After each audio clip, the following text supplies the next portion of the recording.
What I do within the RAFT ministry is I provide ESL lessons for one of the families. And what I do is I go over their apartment. I have a whiteboard and we have lessons and they repeat with me, they review with me, and they're really just trying to build their foundation in English.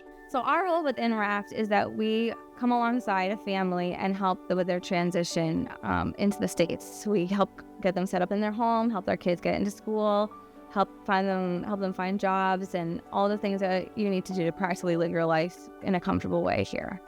And you don't really go in with a family knowing what their needs are, and their needs kind of evolve and change. I mean, one day you can be helping someone get their driver's license. The next day you can be helping them navigate a sticky situation with a landlord. There's a lot of times that it's relationship building. It's just helping them feel like they aren't alone, that they have someone they can come to when they have a problem. I'm blessed by the participation in the ministry every moment of when I get a chance to be with the family that I work with, as well as interacting with the volunteers. It is a gift to feel like I can be helpful and with a family that's super grateful and just wanting to get acclimated.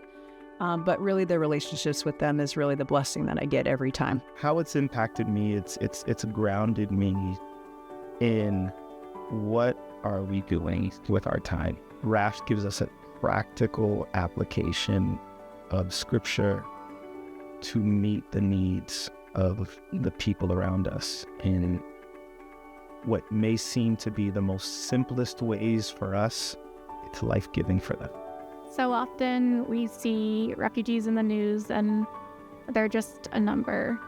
But if there was one thing I'd want people to understand about RAFT and the work we are doing is that these are people just like us, just like you, just like me. They have families, they have loved ones. At the end of the day, they just want what you and I want, which is to feel safe and to have a place to call home.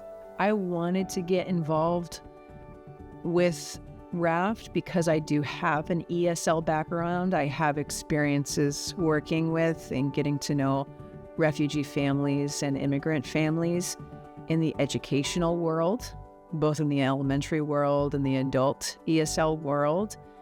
I've learned firsthand what a gift it is to support, teach, and also just know families coming in as refugees and immigrants. There is such a gratitude and a special bond that can form.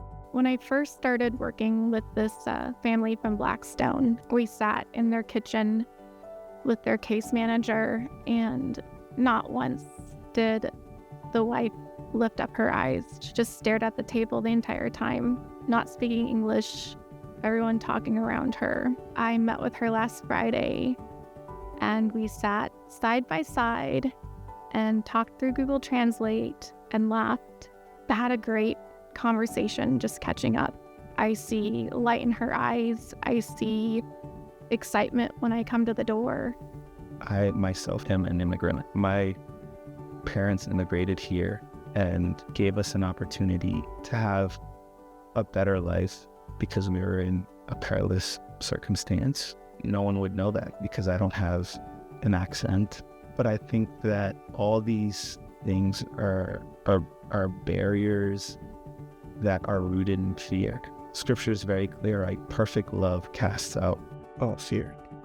And I would challenge us to think about, have I allowed perfect love of Jesus to transform my heart so that I can see others authentically for who they are in God's eyes?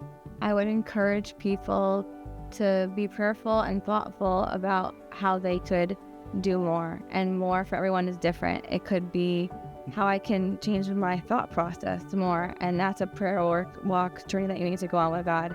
How can I make an extra bit of time each week and be more involved, hands-on on the boots on the ground? But there's a population of people that need love and support and comfort and practical help, maybe now more than ever. I would just challenge people to be prayerful about how they could just do a little bit more and what more looks like for them.